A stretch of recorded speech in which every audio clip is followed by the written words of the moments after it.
And welcome to Town Hall Seattle. Welcome to Ignite 51. Now please make some noise and welcome to the stage your MC for the evening, Maurice. What up, Ignite? Oh my God, how are you guys doing tonight? Are still on mute. Let's try that again. Ignite, how are y'all doing tonight? Yes, okay. Stage left, how are you guys? And stage right? Center? Awesome. Before we get the show started, I have 3 drink tickets. I have 2 drink tickets. 2 of these are gonna go to whoever can fill up some remaining seats over here. Oh my God, no one wants free drinks?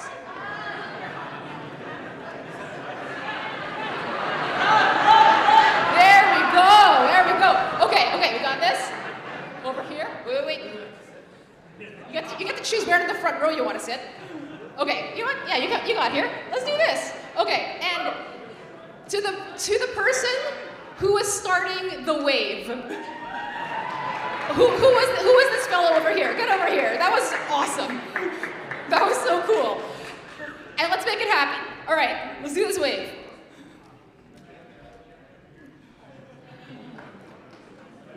Yeah.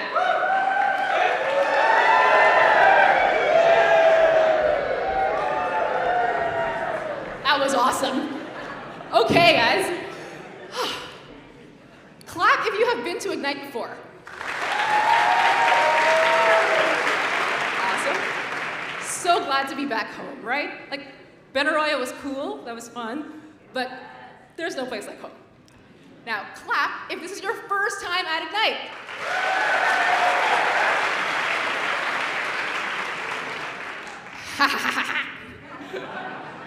You have been deceived. This is not a good show. This is a great show. You have discovered a Seattle cultural institution. You see, there are Ignite events just like this one all over the world. But it all started in this little city called Seattle.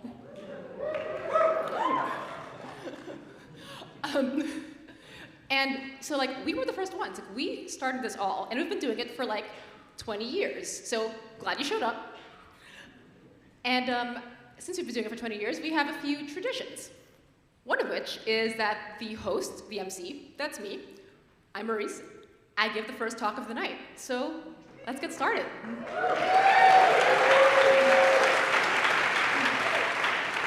Ignite is an open submission lightning talk event. Y'all submitted a bunch of talks, we read them all, and we chose the 12 most interesting ones. And y'all, the talks are awesome. You are in for an awesome night. We got robot dogs, we've got cats, we've got dungeons, we've got dragons, and we've got drag queens! We're gonna have a lawn dad, and we're gonna talk about dad rock. Speaking of rock, these speakers rock. They're not professionals. They're just ordinary members of an extraordinary community. And by extraordinary community, I'm talking about y'all. Ignite, never forget that you are the secret sauce. You are the reason we've been able to do this for 20 years. We can't do this without you. I can't do this without you. The very first time I ever spoke on any stage ever was here. And I was miserable. But I did it because people told me that Ignite is the most supportive audience in the world. And they were right. You guys saw that I was so nervous, but you cheered me on and helped me find my voice. And that is exactly what we're gonna do for our speakers tonight. Isn't that right? Show me what you got. Okay, what if something goes wrong? Are we gonna boo? What are we gonna do? That's right, we're gonna cheer even harder. That, I That is your magic, my friends. And we are so grateful for you because that's just awesome. Because you guys showed up on a Tuesday night, not to like poo-poo on someone's ideas, but because you genuinely want to know what it's like to be in someone else's shoes. So I have a gift for you. I'm going to tell you how we choose Ignite Talks. When the organizers are choosing, we look for interesting, diverse stories. Interesting is self-explanatory. Don't be boring. Well, what do we mean by diverse? I mean, we want variety. We want a variety in the show. And we get a lot of submissions for life lessons, death, and tech. And don't get me wrong, we love those talks. We have them in every single show. But we can't have 12 talks that are all life, death, and tech, right? And I'm gonna be honest, the competition for those slots is pretty stiff. So, Ignite, here's my advice. If you want to get selected, think of something very specific to you. So specific and niche, because here, we want to share diverse and challenging ideas to this growing community of open minds. Ignite Talks are exactly 5 minutes long. Speakers have slides that auto-advance. I am giving you an Ignite Talk right now. I don't have a clicker. See, it's gonna like move to the next slide without me doing anything. See? Tonight is divided in 2. We're gonna start with 6 talks. Then we're gonna take a break for lobby activities. The speakers and the organizers work together to make them really fun, so check them out. After the second half, we're all gonna go to the after party. We've even, we asked the Ignite Seattle clerics to put up a force field. And it wards away the effects of the Seattle freeze. And this force field works, my friends, because life update, I got married! To some dude I met at the Ignite after party. Because at Ignite, talking to strangers is not just encouraged, it's normal. Now, if you have a friend who couldn't show up today, that's okay. Send them a link to our website at igniteseattle.com, and they can watch from there. Before we get the show started, I want to let you all know that this show is put on entirely by volunteers. Let's give them a round of applause.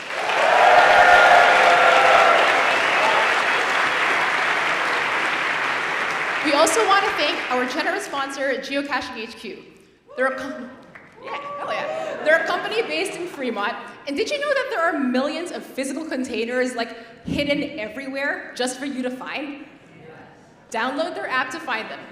It's super fun, it's super family friendly, and it's super free. So check it out.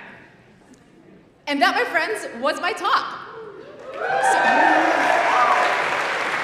So buckle up, because the main event is gonna start right now. At Ignite, we love a local story. Our first talk of the night is called Dear Mailbox.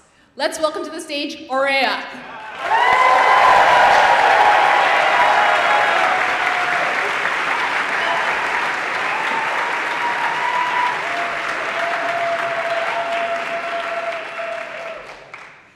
In 1960, this U.S. mailman named Carl Heim drags a mailbox to the top of this super steep A-frame peak over in North Bend, Washington, and challenges his summer camp boys to drag their butts up there and put their name in the box to prove that they did it. Fast forward a bunch of decades, and that trail is now the notorious old trail up what's been coined Mailbox Peak, because there's a mailbox at the top of this mountain. And this is no ordinary hike. This is no ordinary trail, because it gains over 4,000 feet in under 2.5 miles. And if you've ever hiked, you know that is like ridiculously steep. That is a lung buster. That is no lollygagging fun hike. You are there to suffer. And so it starts in like the forest of tears, is what I call it. Because it's like this slow, steady slog up the like spine of the mountain, and you're like scrambling over roots and rocks, and you're starting to question your life, and you're like, why am I here? And it just goes straight up. And when you feel like you can't take it anymore, the sky opens up, and it's like this crazy ass boulder field, and what looks like this stairway to heaven. And you're like, what? Oh my God, new energy. I'm almost there, but you're not, because that turns in to the last section. and these like 3 pitches of 40 to 50 degree inclines. And now your legs are burning, and your heart is burning, and your lungs are burning, and you're like, where the hell is this summit? And it's just like one step after another. And in the last 50 feet of this 4,000-foot vertical journey, a mailbox appears. And you're like, oh, I've done it. I've climbed the notorious mailbox peak, and all the suffering is done. And it's just like all these happy bubbles like firing in your brain, and you're like greeted to 360 views for days. And you can see Mount Rainier, and Mount Baker, and Seattle, and Bellevue, and it's like this just jubilant vibe. And it's like the greatest feeling ever, but it gets even better. So I've done this hike like over 100 times, more than most, less than many. And I've been looking at what's in the mailbox and realizing people are dragging these open letters and putting in the mailbox and putting their heart and soul in a mailbox. And I want to take you through those letters. For example, dear mailbox, I'm 1,000 days sober today. This is the hardest thing. This hike is intimidating, but nothing compared to taking that first step toward a new life. Thanks for letting me be here. What? Dear mailbox community, the first time I did it for my mom, who fought so hard and lost her battle with cancer. This time I did it for myself, who won my own fight last year. Fuck cancer, stay strong. What? Dear Seattle, I hated you at first. I resented coming here, but you helped me find my joy and my passion like this hike and weed. Dear Washington, I'm gonna take a piece of you with me when I go. Your quiet courage, your resilience, thank you. What? Dear Mom, I still find myself weeping for you when I'm alone. I wasn't the perfect son, but I never got to tell you that that you were the perfect mother. I'm gonna take a photo of you of every mountain I climb. I found dozens of letters to the falling climbers of Mount Rainier earlier this year. Dear Ben, I know you're climbing that ultimate mountain in the sky. Dear Jerry, I met you on Mailbox Peak. Thanks for inspiring me to climb bigger and higher mountains. What? Another ode to the mailbox community. I wish for clarity to see the big picture, even when I'm stuck in the dense forest. May I always find time to trade the screen for the summit. Cheers, Dave from Taiwan. I met Dave. What? Dear mailbox, happy Valentine's Day. Thank you for keeping my heart beating, even when it hurts. And coincidentally, right next to it, the perfect man, because the mailbox delivers, baby. I like what? And I'm finding like eulogies and like marriage proposals, and dear unborn son, I can't wait to hike together as a family. And like, dear universe, I'm in anguish, please take this, help me find the right path. And dear dad, dear love, and like the heart and soul of humanity in this mailbox. And I'm like, what is leading people to bring this up to the mailbox and bare their soul to this mailbox? And I think it has to do with the fact that this hike is so hard. It makes it meaningful, but it also cleanses you of something. All that shit that's in your head and your heart, by the time you get to the top, you've left it behind in the forest of tears. You've worked through it on the boulder field, and all that's left at the top is what's raw and real. It's a connection to ourselves, it's a connection to each other, and it's a connection to nature. And that's why I want to say, dear mailbox, thank you for everything.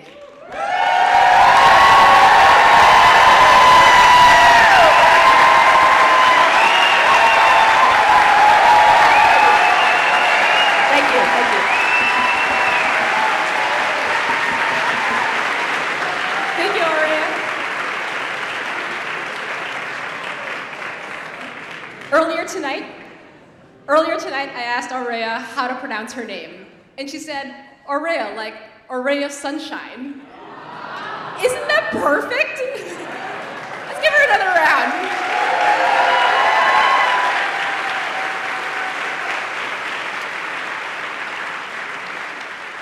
Our next speaker is a reluctant hero. He never meant to become the 12-foot skeleton guy. But here he is. Everyone, let's welcome Brian!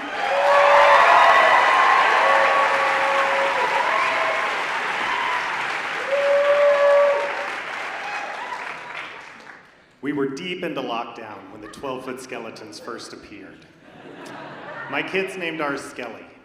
I didn't have anywhere to store this massive thing when Halloween was over, so I made the obvious decision to put some inflatable turkeys up in his abdomen and leave him out for Thanksgiving. After that, I gave him a Christmas hat and some lights, and the neighborhood loved it. People left little thank you notes. They stopped on their COVID walks to tell me how much this meant, how much they needed a silly thing when the world was so heavy. And then he blew over and broke, and I was too busy to do anything about it. My job as a paramedic had shifted to COVID testing and vaccine planning full-time. So he just lay there for like a week with his Christmas lights blinking. And now the people walking by looked sad. That was almost the end of it. He was pretty broken. But then I thought about how much we'd already lost to this damn pandemic. This couldn't be the end. So I raised him up, and the neighborhood rejoiced.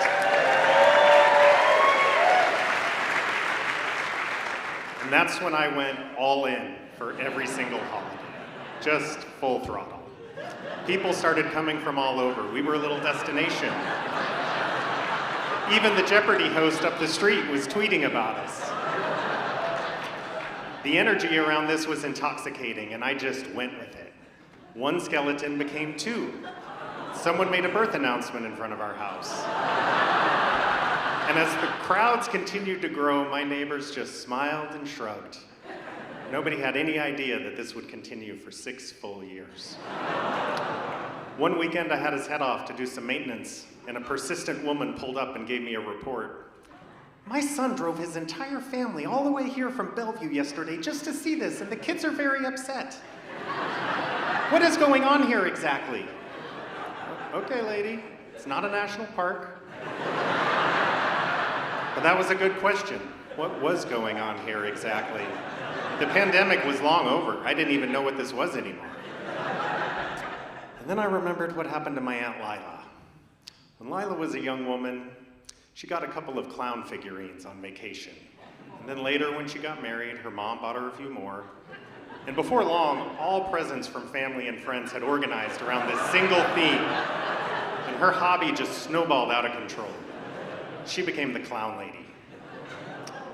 And her collection grew so big that it filled an entire bedroom, top to bottom, just paintings, dolls, figurines, blankets, pillows. That bedroom was a terrifying place where I spent many sleepless nights as a young boy just trying to survive. I considered my own growing collection of themed presents. For one, there was a distressing amount of bathroom product in there. But more worrisome was the future I could see unfolding. Yeah. I was becoming the clown lady of skeletons.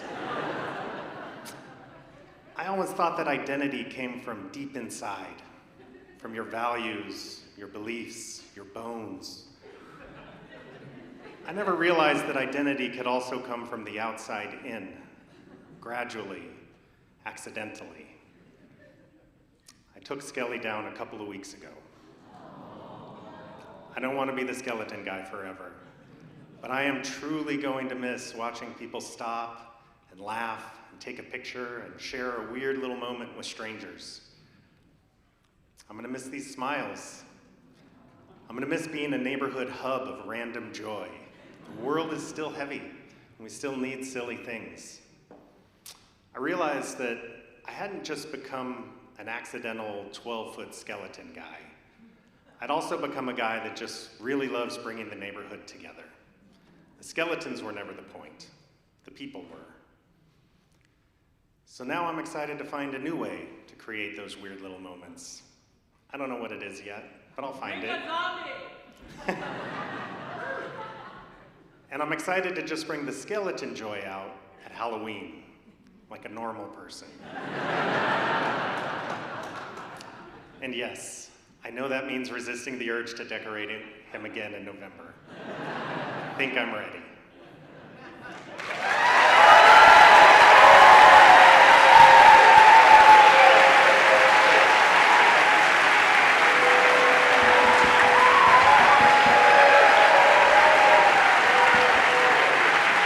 Thank you, Brian. Did anyone know the giant green skeleton when they walked in. And now you've met Skelly. Thank you, Ryan, for bringing, it's hard enough to be an Ignite speaker, but he also brought Skelly over for an off-season performance. So thank you. Was this Skelly's first time traveling? First time Skelly traveled. Okay, traveling Skelly, that's what's next.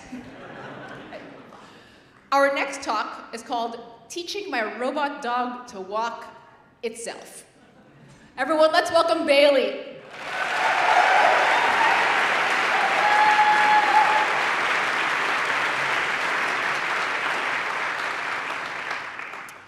18 months ago, I was on this very stage preparing my robot to perform. I built this robot from scratch during my 4-month artist residency with Town Hall Seattle. I originally designed and envisioned this robot walking across the stage for this performance, but as the show approached, it became clear that it wasn't going to be ready to walk. So it was the day of the event. I was over there on my laptop, programming the robot to wheel across the stage. And the robot was standing right here, and people were lining up to come outside, when, out of nowhere, the robot ran out of battery and collapsed. I'll never forget the sound it made as it slammed into the stage, shattering the neck and severing the head from the rest of its body. This robot is named Wiley, and this wasn't the first challenge I faced with Wiley, and it certainly wasn't the last. Since that night at Town Hall, I've been working to get Wiley walking. And that starts by creating a 3D model in the computer that mimics all the mechanical characteristics of the real thing. I then bring that into a 3D simulation where 4,000 Wileys all compete to be the best at walking over 10 hours. And what that really looked like for me was spending months of my life going through pages of Python documentation trying to figure out why the simulation kept crashing. But once I finally had a trained neural network that had all the Wileys walking in the simulation, I then loaded up the real robot with that neural network brain. I had it all set up with couch cushions and blankets surrounding him just in case he fell. And I hit go, and immediately he moved his arms to their limits and collapsed onto his head, which was ironically the one place I didn't think to put a couch cushion.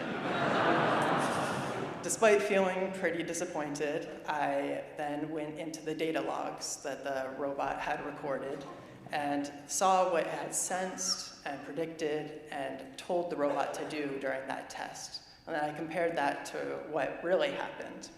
And from that, I'm able to deduce some issues in my code that doesn't quite line up between the simulation and the real thing. So after fixing those issues, I run the test again, and then he falls onto his face again. I then repeat this process over and over for months of going into the data log, seeing what went wrong, finding an issue, fixing it, running the test again, and falling again.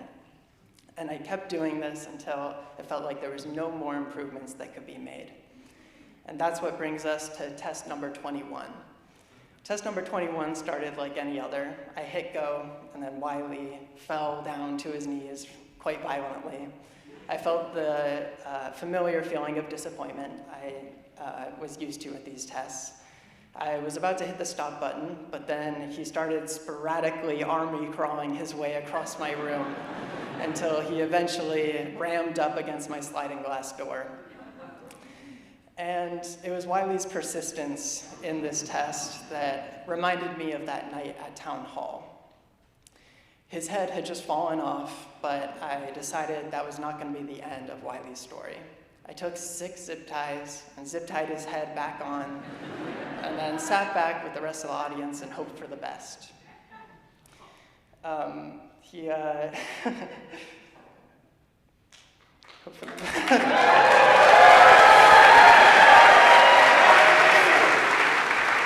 I watched in awe as Wiley rolled across the stage, making his monster noises and interacting with the audience.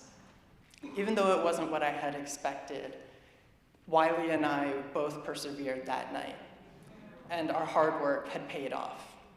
And that serves as a reminder for me now Instead of giving up when it seemed like nothing else could be improved, I've spent months troubleshooting, and I finally found out that Wiley's orientation sensor thinks he's facing straight up.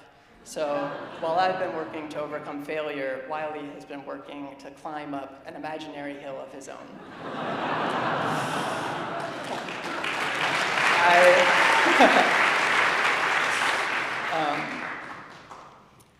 And I'm gonna fix this issue knowing that he's probably gonna fall 21 more times. But I'm learning that it's my perseverance and my genuine passion for what I do that is truly rewarding. And it's that determination that salvaged Wiley's performance 18 months ago. And it is that determination that's gonna eventually get this hunk of metal to walk. Thank you.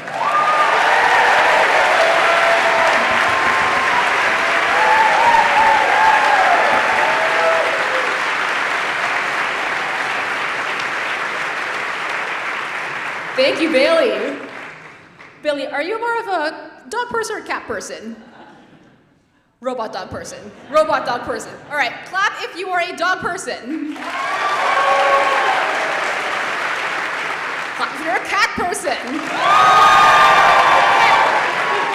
All right, slightly unpopular. I am a bit of a dog person myself, and I'll let you choose. I'll let you decide what our next speaker is. His talk is called "Don't Change Color, Kitty." Everyone, let's welcome Abbas.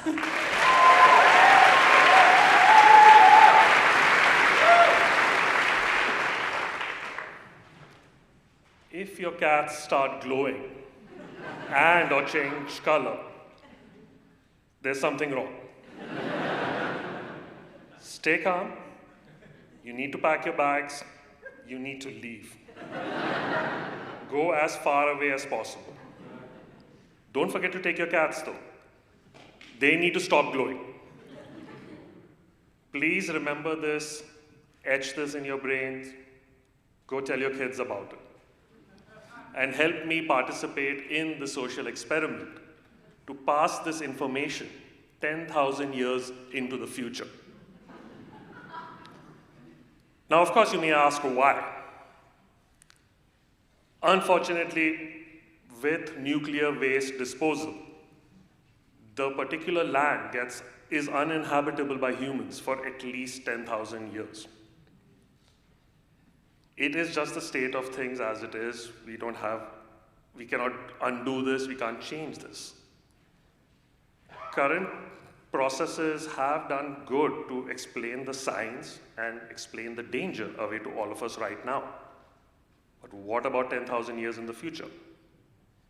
You can't assume they know anything about nuclear energy. That just looks like a fan giving air to me. The red color means nothing, means good for someone, means bad for someone. Skull and crossbones is pirate treasure for somebody else. Don't even get me started on the stick figures. I don't know what half of them mean right now, let alone that far into the future. We then get into another problem. What materials do we use to even pass this information on? Signs, the paints will fade. That barbed wire fence is definitely not going to last for that many years. Walls will crumble. You can even try and make like menacing structures around the place to ward humans off. But nothing's going to deter human curiosity. Speaking of curiosity, let me introduce you to the Ray Cat solution. Two professors came up with a very novel idea to solve this problem. The first involved engineering cats to glow in the presence of radioactivity. And the second is pass this information along to as many people as you can. Make it folklore, make it mythology, spread it as much as you can. Now, on paper, this was an amazingly novel way to solve this problem. How do you pass a message 5,000 years into the future? Go look what's working 5,000 years in the past. Our relationship with cats has not changed since then. evolutionary, it's a safe bet that we can rely on this relationship to continue even 10,000 years into the future. And there is nothing more pervasive than mythology and folklore. Rumors spread faster than anything across cultures, across geographies. It is one of the most reliable ways of passing information. Now, the combination of these two things gives us a legitimate chance to warn off our descendants 10,000 years in the future and make sure that they understand, that even if they don't know what nuclear energy is, they understand that this is a bad omen, time to leave. It just might work. The scientists are getting close. They have already engineered the bioluminescence part of it for other disease detection. Given a little time, radiation might also be on the cards. I truly believe this is our best chance of passing this information down the line. But as we digest this talk, look at how much fun it is and how much more we can add on to this to make this even more fun. I kind of do want to leave you guys with a slightly more sobering question. Is our management of our nuclear waste and general waste so out of hand that whatever I said right now and engineering a feline Geiger counter seems like the better option? Well, only time will tell.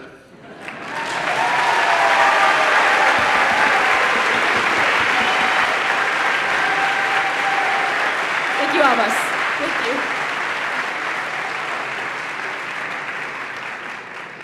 There are bioluminescent cats?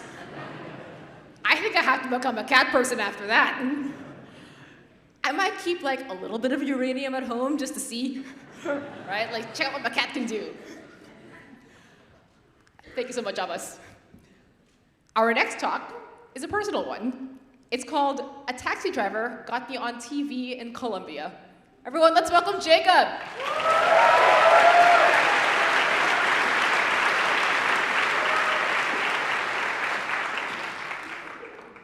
Around the world, this is a familiar scene. Get in, get somewhere, get out is usually the vibe. Imagine, though, you step into the taxi and you accidentally drive into the story that changes your life. In 2004, I was living in Cali, Colombia with a few friends. My main goal was to learn Spanish well enough to have better job prospects in the future, while also making sure I had a great time. One especially humid afternoon, I jumped into a taxi to get home quickly. I wanted to get home quickly because I was getting ready for a date. And I was 20, and clearly I thought that was the most important thing happening to me that day. Once inside the taxi, though, the driver noticed my accent was peculiar. So he started asking questions. His main question was, why do you look like you're from here, but you don't sound like it? So I was like, well, I told him the truth.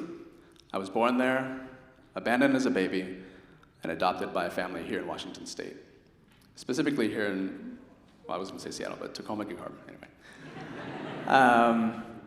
And I was always curious about where I came from, my family of origin, my country of origin, my language, but I didn't really necessarily want to make a search for my family.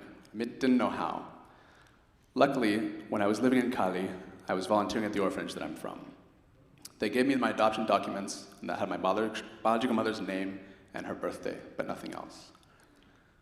As the conversation continued, I noticed the taxi driver getting more and more invested in my story. I could feel him go from random stranger to curious thought partner. And then he said something outlandish with a question that sounded more like a command. Why don't I take you to the television station? Maybe you could find your family that way. And for some reason I said, sure. I'll admit, this seems absurd, but the television station did have a program that helped people find missing members of their family. And they invited me back 2 days later for my live interview. My voice trembled as I stumbled through my interview in very, very broken Spanish. The anchor kept saying, say your biological mother's name a few times, and also provide your phone number at your house, so if anyone has any credible information, they can call. Across the city, someone was watching this interview at the exact same moment. They panicked when they heard me say my biological mother's name. So they called people into the living room to watch in disbelief. One of those people was a woman named Anna.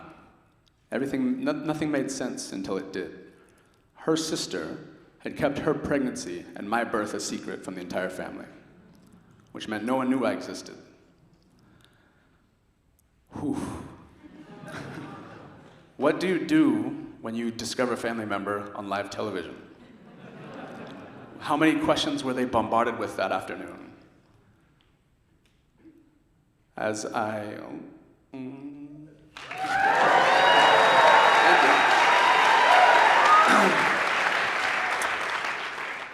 As the interview concluded, I went home. My roommates were ecstatic, and they said, someone's been calling all afternoon saying that she's related to you somehow, and she saw you on TV. And she left a phone number. So my decision was, pick up the phone or ignore it. The voice on the other end of the call was hysterical. Soy tu tía. I'm your auntie. Before I believed her, I made her say my biological mother's birthday, something I omitted from the interview, and she knew it right away. That's when the goosebumps arrived. That's when it became real. We made our way to that side of the city that same night to meet her, and I got out of the car and into the arms of a smiling Auntie Anna with a hug that felt like home. Suddenly, I was passed between different hugs, smiles, tears, phone calls to other parts of the country, and realizing for the first time, I was the only one I knew with two families. These reunion stories are usually perceived as happy endings. But for me, it was an overwhelming beginning. And through all the dizziness of all the emotions, I couldn't stop thinking about the taxi driver. Because none of this happens without one stranger choosing to care. One conversation, one courageous act of curiosity. I got into that taxi thinking about a date. I got out of it on the path to finding my family. So my question here tonight is, how and when will one of us become a stranger that chooses to change someone else's life? Gracias.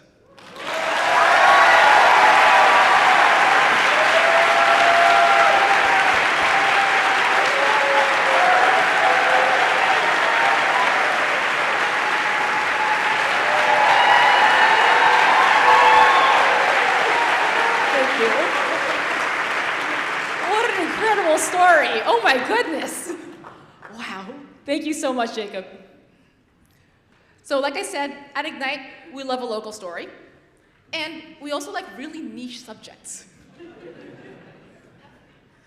Our next talk is a wonderful blend of both of those things. It's called The Dave Matthews Band, the differentiator in dad rock. Everyone, let's welcome Lauren.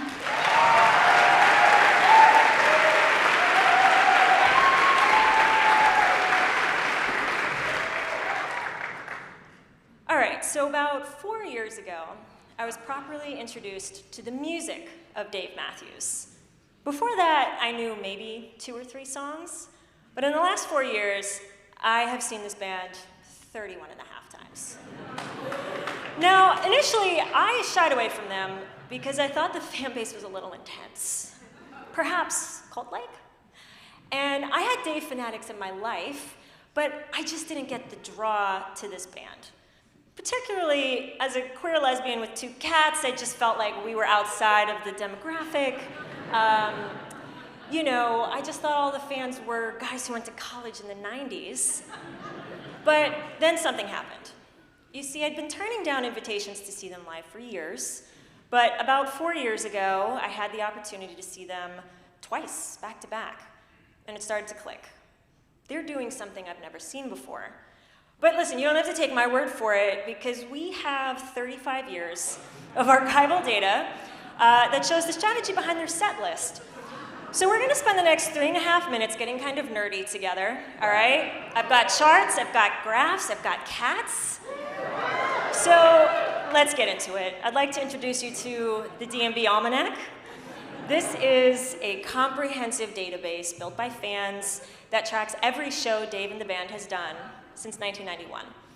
And I'm going to use it to show you some stats from last summer's tour, where the band played 35 shows and 125 unique songs.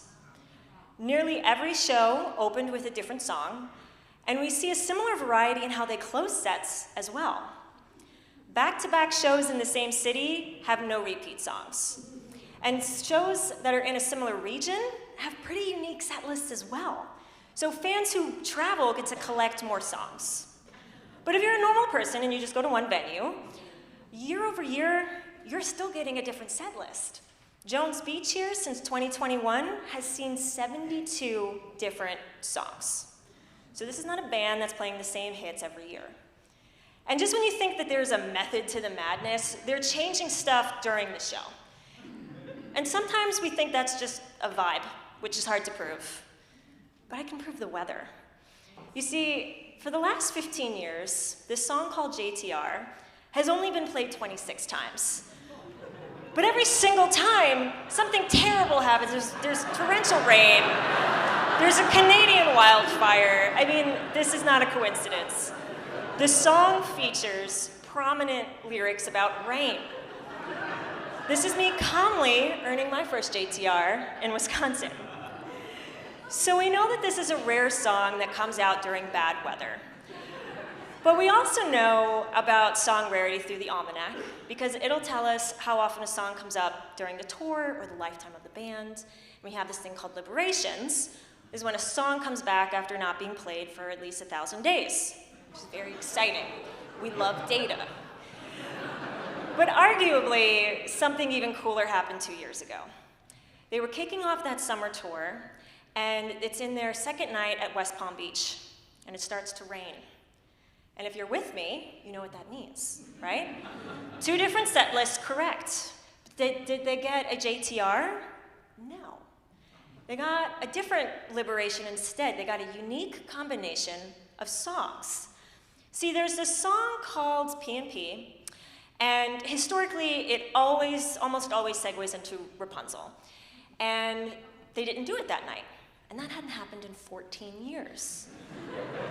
That's kind of cool, if you're a nerd.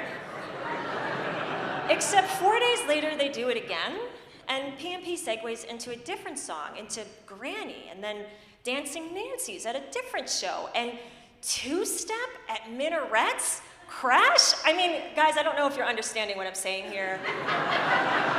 Since 1998, P&P almost always segues into Rapunzel, okay? For 28 years, P&P almost always segues into Rapunzel, except for some reason, this tour, they've turned it into a lottery, okay? 28 years of precedent has just been smashed. We have no pattern for this. We don't know what's going on. We're losing our minds. And so this band turned a 40-second jam that they've played 660 times for almost 30 years into the most exciting thing we were chasing all summer. And I feel like maybe this is a band we should be talking about. Thank you.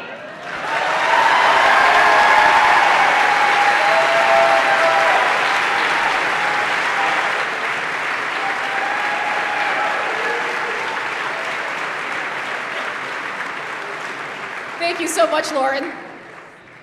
We did try to get Dave Matthews to join us tonight.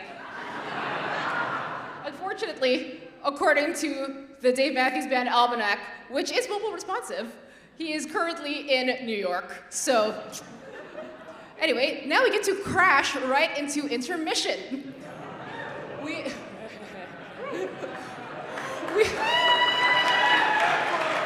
have two very special guests. You get to see the Wiley, the robot dog.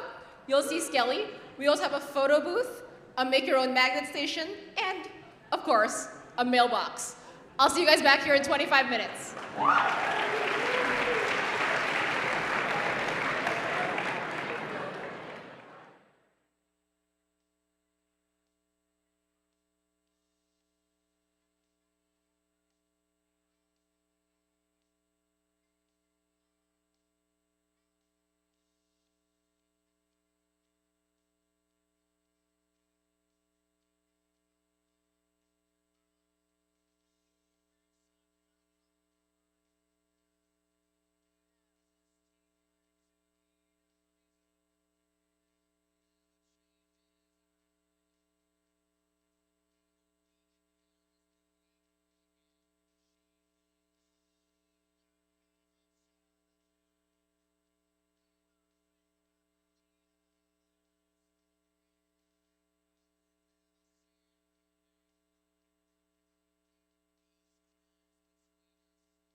we doing tonight?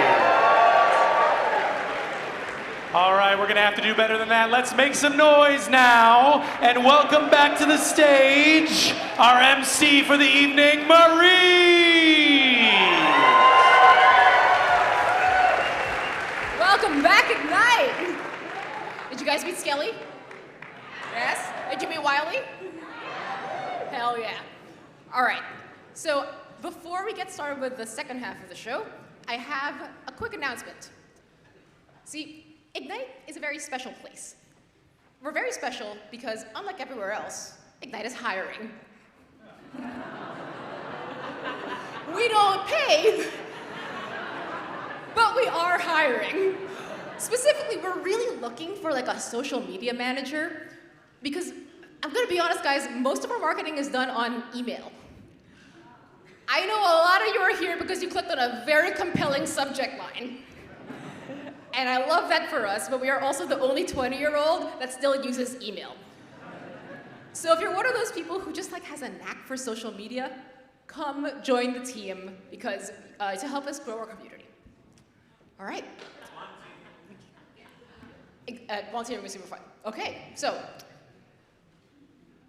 who wants to make some money? Then you gotta talk to my guy, Paul. Everyone, let's welcome Paul.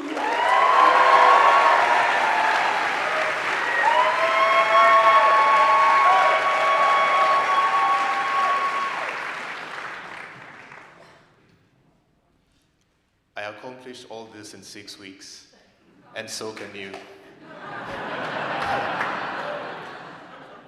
That was the last sentence this well-dressed man concluded his presentation with. He had just taken us through all the things he had accomplished since he became a full-time entrepreneur.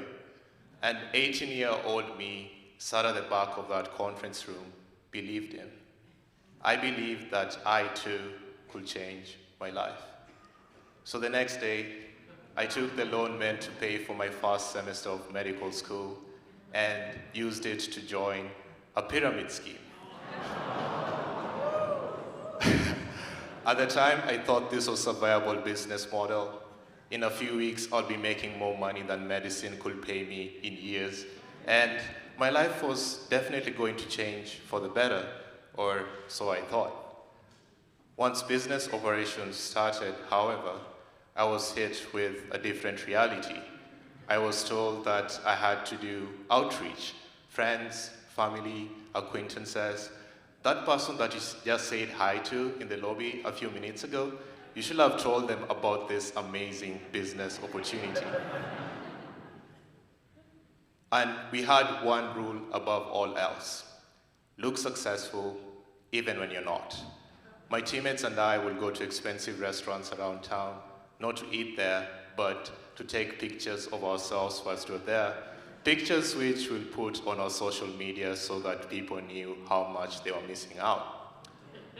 One other thing I'll do is to wake up at random Sundays at 4 a.m.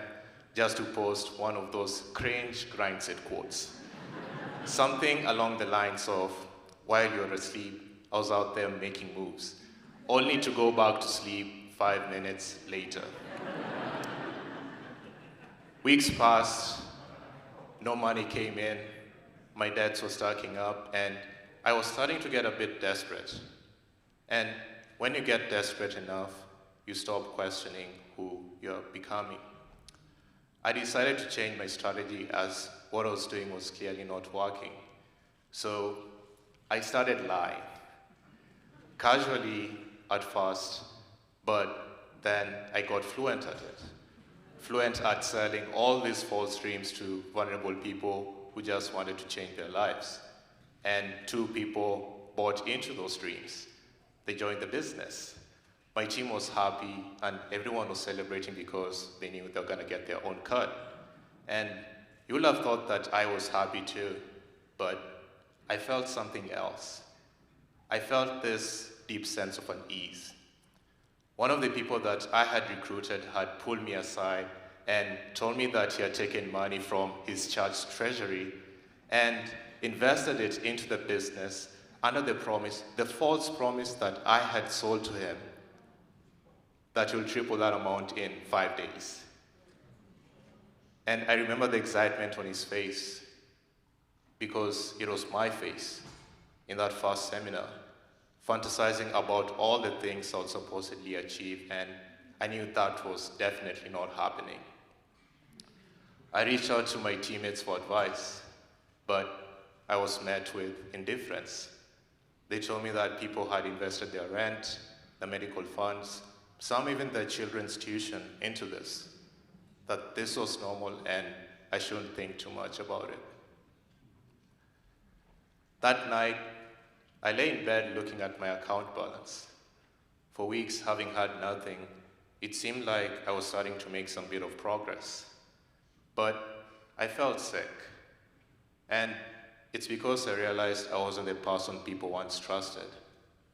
That had been my quiet pride, and I had traded it away, not for millions, not for fame, but for a few coins. It took some introspection, but I decided to give up trying to recover my investment and to focus on recovering myself instead. At least before I morphed into something I wouldn't respect and became someone I would regret. And during that process, I learned this very profound lesson, that losing yourself barely happens all at once. It happens slowly, gradually. You justify one thing after another, until one day you finally get the very thing that you wanted, only to realize that it cost you more than what you're willing to pay. Thank you.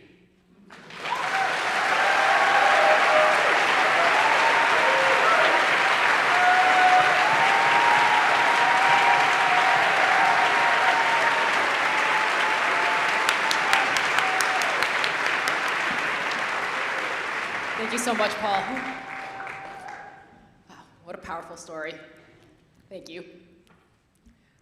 Our next speaker does not need to wake up at 4 a.m. to get his day started. In fact, he needs no introduction at all. Our next talk is called Give the Gift of Feeling Seen by Being a Dungeon Master. Everyone, let's welcome Preston!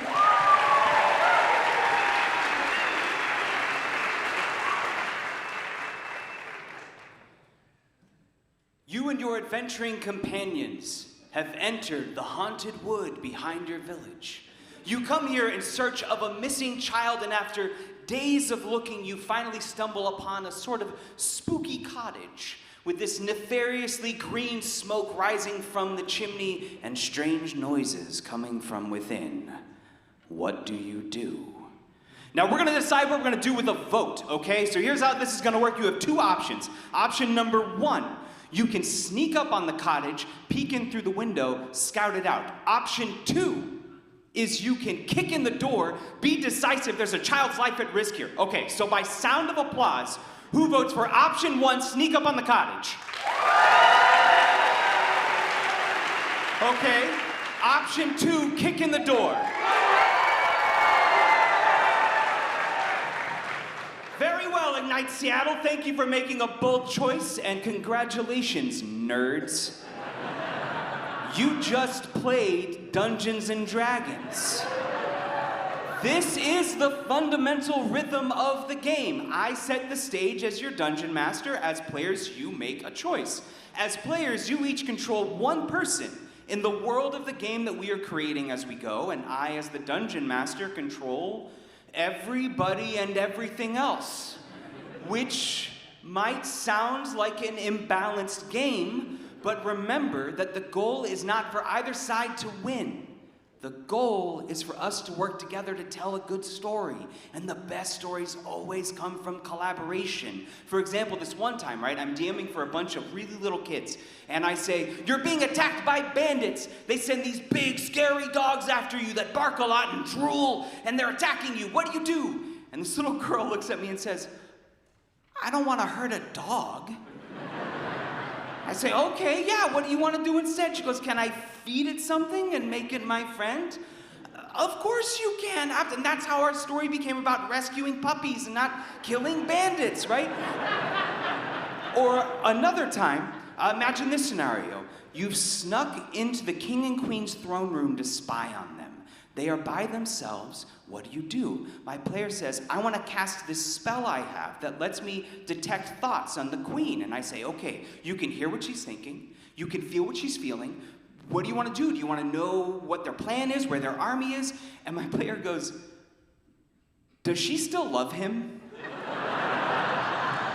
I say, why do you want to know that? She goes, well, if you could feel what she's feeling, wouldn't you want to experience what love feels like from somebody else's perspective? And that's how my party got into designing an escape room to rekindle the king and queen's relationship.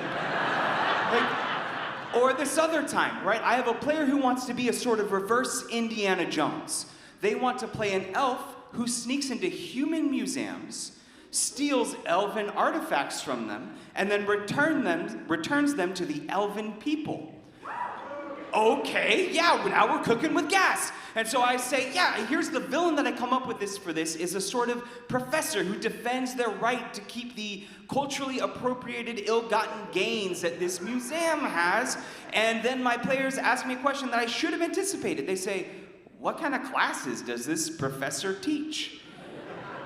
And we land through improvisation on this guy who teaches this greatly intellectually deceiving and sort of pseudo-intellectual coursework that teaches kids to fear people who aren't like themselves.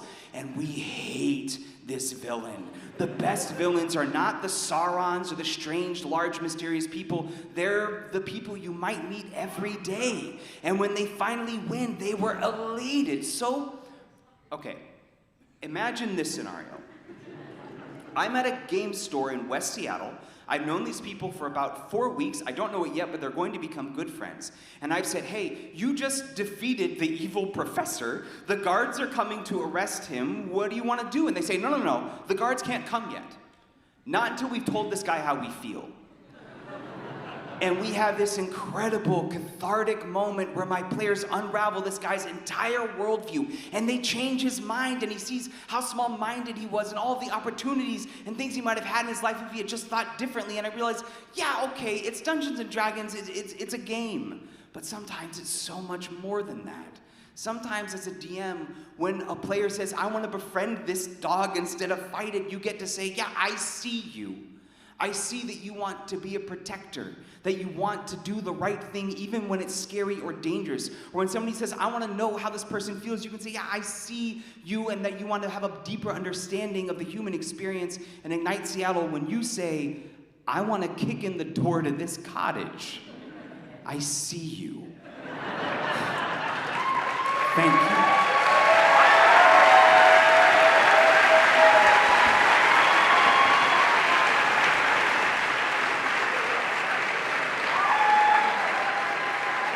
So much, Preston. Thank you.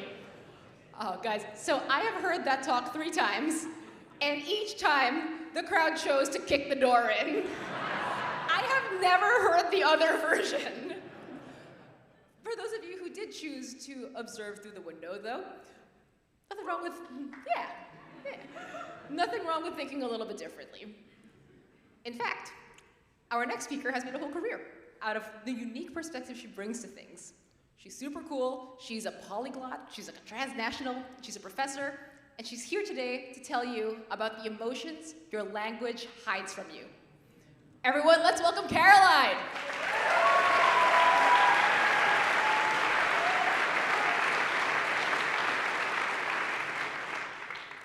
Have you ever had such a beautiful experience you have no words to describe? Picture yourself walking through a forest, looking at the beautiful sunlight being filtered through the tree leaves, making beautiful designs on the ground. How do you call it? In Japanese, we have a word, komorebi. The fact that one culture decided to name a specific, fleeting, beautiful moment invite us to pay attention to it, like a painting. And perhaps that's why my life began there. I am autistic, so painting was my first polysemic language, in which every painting tried to capture something something I had no words to say. That guided my life. And one painting in particular that touched me deeply was this one by Bruegel the Elder, more than 500 years ago, depicting the episode of Genesis 11, as it's often narrated, an episode of punishment. What if we reverse the perspective? A happy Babel, a world where translation does not erase difference. A gift from God, not a punishment. And that is precisely the project of the Dictionary of Untranslatables, a philosophical lexicon. 1,400 pages, 150 scholars, together, just like the old house of wisdom that used to exist in Baghdad, in which scholars from all over the world sit together to translate the untranslatable. And what is untranslatable, according to Barbara Casson, is what one never ceases to translate. Perhaps that's what we need the most nowadays. To pause the translation, let a thread of connection start. My life began between worlds, 2 continents, 2 languages, 1 thread. This moment is often called yuan. My Chinese father used to say you yuan when it's meant to be. But what is the yuan? Let's look inside the character itself. On the left, silk thread. On the right, a sound component. Yuan is a thread, fragile, made of silk, not a chain. Connection is not a guarantee, has to be cultivated. And even in Buddhism, the 12 links of causes and origination is also called yuan. All the phases of our lives that allowed us to be here today. Because in East Asia runs a myth that there is a deity on the moon spinning red silk threads, so allowing convergences to have our hearts meeting together right now, here at this moment. Me standing here, you sitting there. Our thoughts intersecting at this moment is yuan. It's what makes my existence sense. And a word that has been tormented my first-year bachelor students is precisely this one. It sounds like taking attendance, like being there, Dasein. But when Heidegger uses Dasein, he means being compelled with essence. And in Sanskrit, this essence, nectar or flavor, is the emotional essence that allows us to be here. And my mother would say, saudade, for the memory of a thing with the desire of that same thing. That's the feeling I'm going to have when I leave this stage. Because, as Wittgenstein says, the limits of my language mean the limits of my world. Today, you are allowing my world to expand. You are allowing this thread of connection to exist. Yo yuan, may our gentle silk threads meet again. Thank you.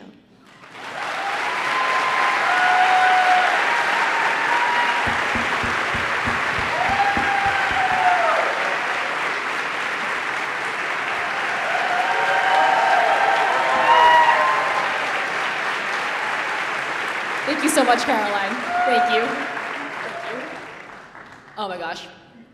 I think it is beautiful to think that there is a red thread tying us all together. You know, we added this to the title slide this time because we just thought it was so beautiful. Thank you, Caroline. Guys, we have 3 talks left tonight. Let's get the energy back up, my friends. How are you guys doing tonight? Stage left. How are you guys doing? Right, can you do better? Center stage, take us home. Excellent. So I said that we like niche topics. Very specific topics.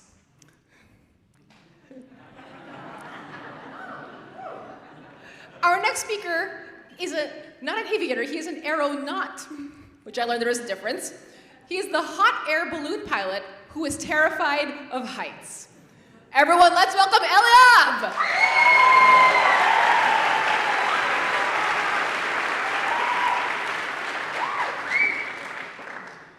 So my wife says, Eliab, kids threw the frisbee on the roof. And I'm like, okay, no problem, I've got this. I go over to the garage, right, I punch in my code, boop, boop, boop, boop.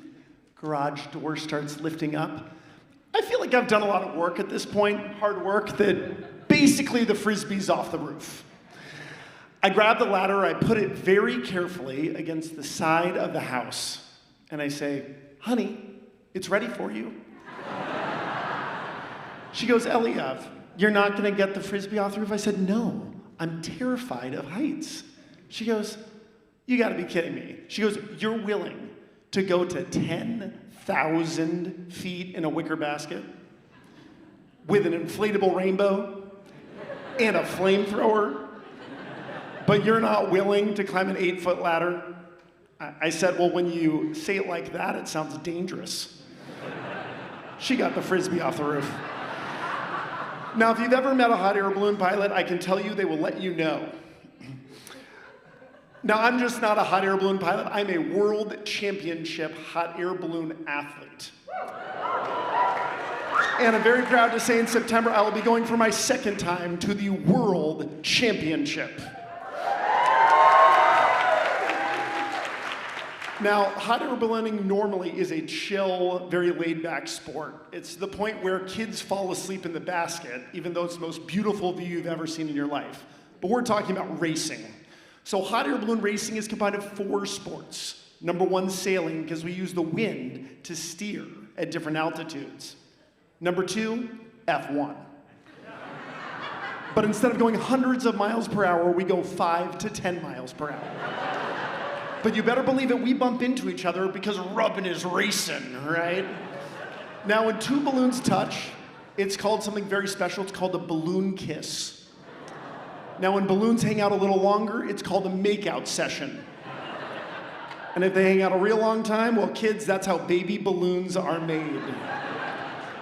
All right, then you've got chess, right? It's a massive amount of strategy. You are trying to, from miles away, hit a 10-meter wide fabric X on the ground with a sandbag with a streamer. Then they say, pick a longitude, a latitude, and an altitude, and hit that exactly that you've declared yourself. And then there's all kinds of other 3D targets. You're trying to beat 121 other people doing the same thing at the same time as you are. And then lastly, it's like cornhole. You know, we got a sandbag, we're throwing it on the X. So I'm at the second day of the World Championship. I'm in 3rd place. I am very excited, and it is a gorgeous morning. There's some fog. I'm taking so many photos, I'm barely paying attention to flying. I'm so excited. I come over the first target from 1,000 feet, I drop down, and I drop my baggie 3 feet from the X for the best possible score that day. I'm stoked, right? But all of a sudden I see all the balloons start rising very quickly. I look at my computer, I realize the wind is at 9,000 feet that I need. I hit the burner once, I throw some more heat in, double burn, I throw a ton of heat in the balloon, and we are climbing 800 feet, 1,000 feet per minute, 1,200, 1,500 feet per minute. At this point, we are vertically passing other balloons. I get up to 9,000 feet, catch my right turn, and this is the point where I'm a little nervous, but I pull my vent line, and we start dropping.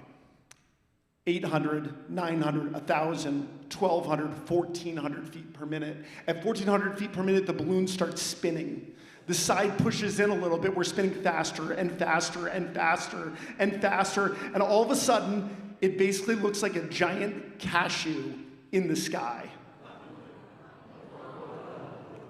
I come down to about 100 feet. I'm throwing a ton of heat in, and we level off at 50 feet. I finish the task. And that day I end up still in the top 10 in the standings. Now, after an experience like this, people ask me, Eliav, did it cure your fear of heights? The answer is no. But one of the things I've learned ballooning is that fear has nothing to do with heights, because when I'm at 9,000 feet in a balloon, I know my equipment, I know the weather, I know my skill set, I know exactly what I'm doing. But an 8-foot ladder, I'm relying on pure optimism. Thank you.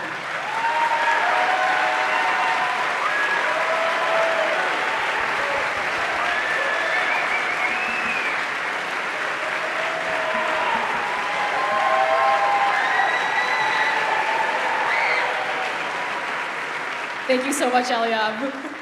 Incredible. Thank you.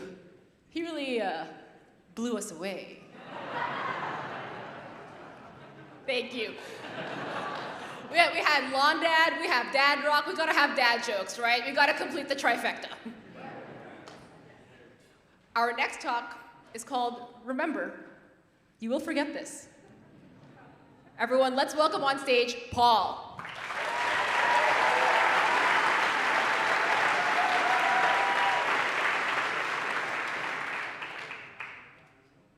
So not to bum you guys out, but for me, being alive kind of feels like being at work. And I don't like work. But it's fine, because I make up for it by always focusing on the next big experience, like bicycling across the United States to make me happy. And I never saw a problem with that until my girlfriend died. And I realized I didn't remember most of our time together, besides the big, unforgettable parts, like the first time we said I love you, but not what we talked about every week on the way to the grocery store. I just wasn't paying attention.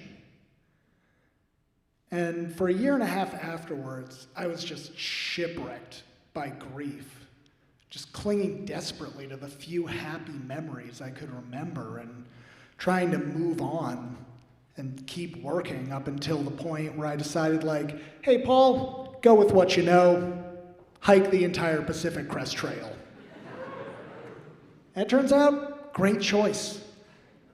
Because every day was filled with these moments of fun and awe and wonder, like Joshua trees in desert moonlight and fiery sunsets and these amazing people.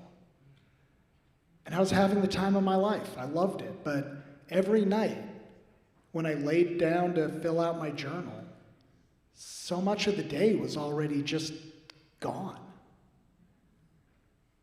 I mean, I remembered the big parts, as always, but I knew now that wasn't going to be enough, because in half a year, I was just going right back into that ocean of grief, back to yet another job I did not like.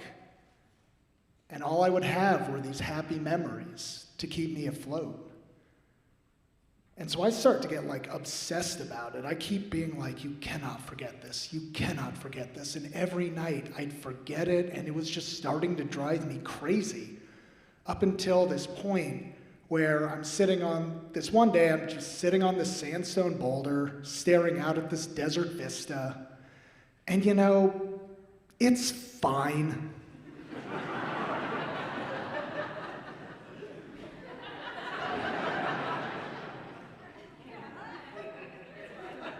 And I can't even enjoy that, because I'm so focused on collecting another happy memory, just thinking like, you cannot forget this, you cannot forget this. Up until a point where I just sit up and be like, dude, of course you will forget this. It's not special. So just appreciate it now, and then let it go. And suddenly I do. And instead of focusing on that, I look around and notice a hawk flying above me and the cooling breeze, and it's all pretty good. And it's such a relief. I start saying it through the next 5 months of hiking. You will forget this. Not the big moments of fun and awe and wonder, but the first pink flower I've seen in 400 miles, or sunlight hitting a fern, and all these other small, forgettable moments of my life that are still pretty good. And when the trail ended, I kept swimming through that ocean of grief. I kept going off on the next big, unforgettable adventure. And I kept repeating that mantra over and over. You will forget this. In those small, forgettable moments that make up most of our lives, on my way to the therapist's office, or getting a cup of coffee at yet another job I did not like. And every day with my wife, whether we're having drinks with friends or on our way to the grocery store. You will forget this. And every time I say that, in those small, forgettable moments that make up most of our lives together, I look around and remember to be happy. Thank you.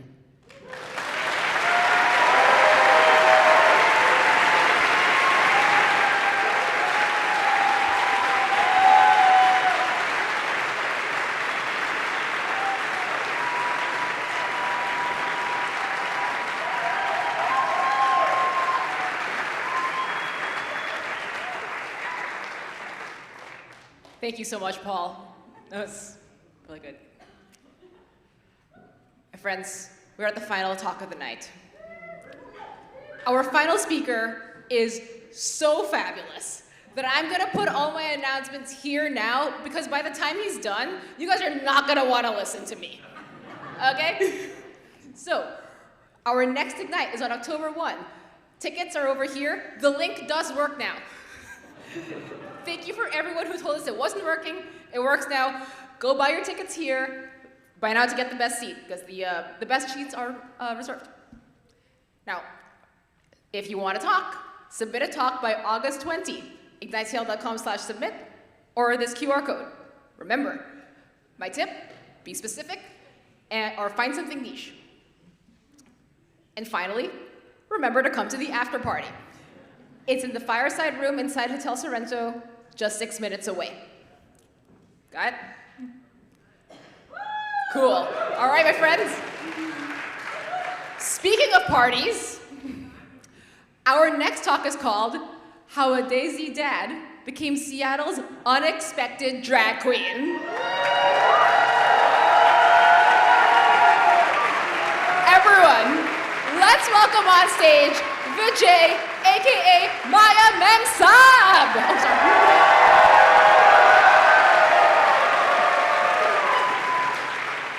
My life makes no sense on paper.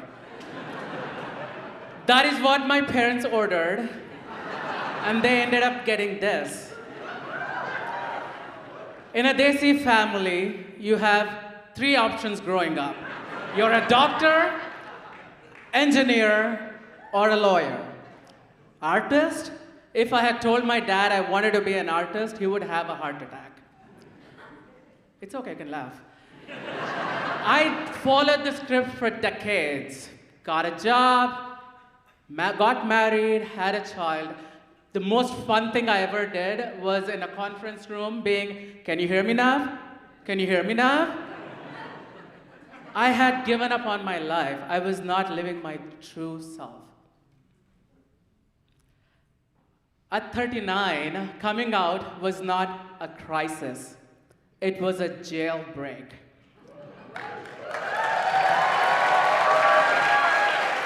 I was working at Microsoft. I walked into a roadshow where the ERGs, employee resource groups, were having a roadshow that day. I walked there sheepishly. Can I talk to someone, please? And I did. And that opened the gates for me. I started finding my community. The people that I met that day are in the crowd today. I'm so excited. that gave me the strength to go meet other parts of my life, right? I was a father, so I found Gay Fathers Association of Seattle, where I met other gay men who went through the same things that I did. I did not even know the words that I needed to use in order to come out, but I did. I did not have to make a choice. I knew I was fabulous. One day I put on lipstick. I was driving my son to his school, and I'm like, looking at him, and he's like, oh, are you wearing lipstick? I'm like, yeah. Does it bother you? He said he didn't care.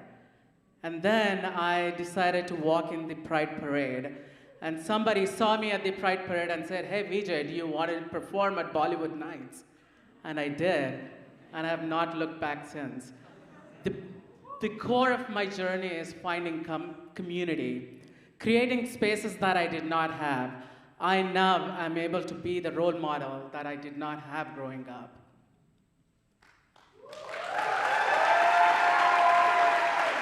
I host shows, I bring so much joy because joy is rebellion.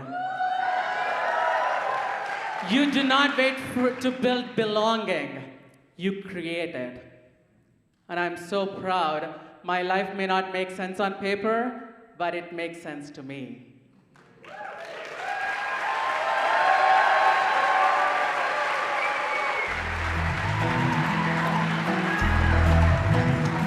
आशिकों में जिसका title Titanic, ओ आशिकों में जिसका title Titanic, मुआ किनारा दिखा कर डुबा दे गया छल्ला मेरा आशिक छल्ला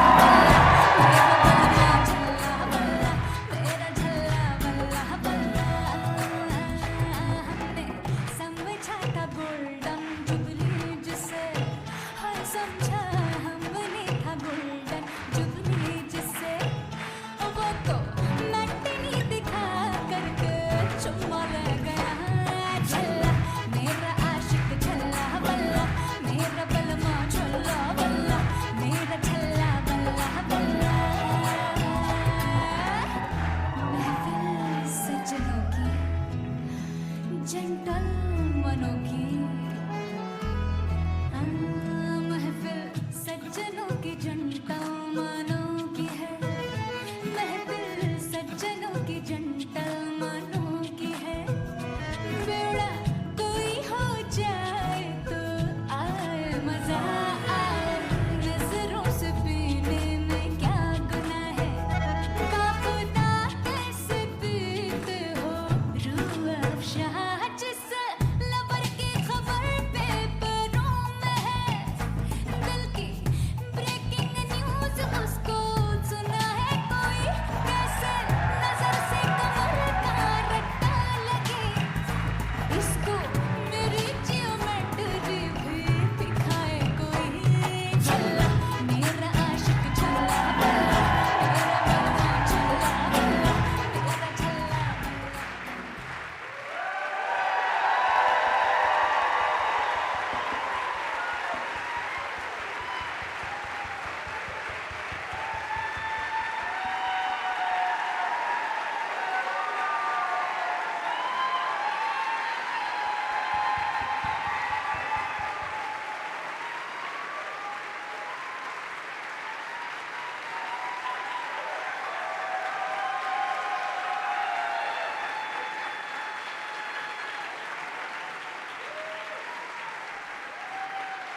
Yes, Queen! Oh. Thank you so much. Oh my God, what a queen. Fabulous. All right, everybody, that was our final show of the night. Before I let you all go, I want to thank some people. First, to the organizers. Organizers, please stand up. Be recognized. It takes a lot of work to put this on. Give them a little bow. And now, stay standing if your name is Andrew or Zoe Spink. These guys are wonderful. They have been such great volunteers. Unfortunately, they are leaving town, so this is their last show. Andrew has been a fantastic speaker coach, and Zoe has like completely transformed the lobby. She is, I think, our youngest organizer ever.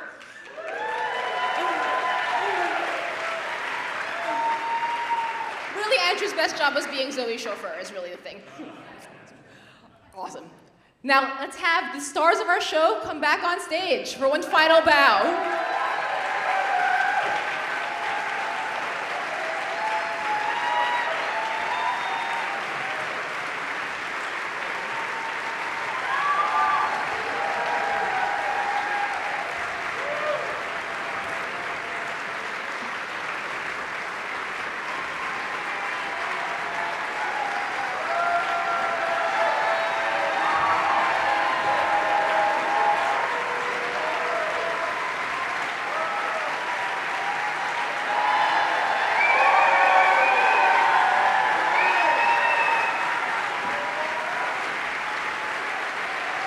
Thank you so much, Ignite. You have been great. I'll see you guys at the after party. Good night.